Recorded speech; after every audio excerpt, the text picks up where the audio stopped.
Hello guys and welcome here. So in this video we are going to talk about the ERROR.TYPE function inside of Microsoft Excel. So this function will simply return a number that is correspondent to one of the Microsoft Excel error values that exist. So once again, the way this function works is pretty simple. It only contains one argument, which is the type of error that we want to display. So let's say, for example, I want to write my function. It's simply going to be an equal sign, and then I can write down ERROR.TYPE. Whoop, here we go.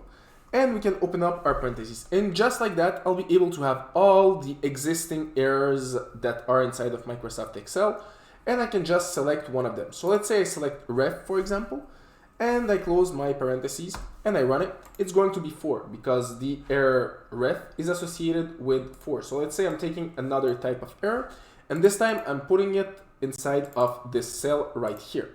Now let's say I decide to try it again, and I write down ERROR.TYPE.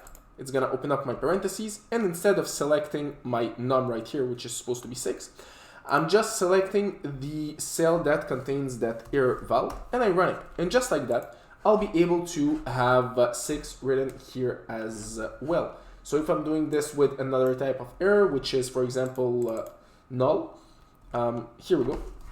And once again, I'm trying this function right here. What's going to happen is that it's going to be 1 because 1 is associated with this type of error inside of Microsoft Excel. So this is how we use ERROR.TYPE function inside of Excel. So as always, if you want to learn more about Microsoft Excel, you can check out all my courses in the link down below. And if you like this video, don't forget to leave a like, to subscribe, and see you in another of my videos.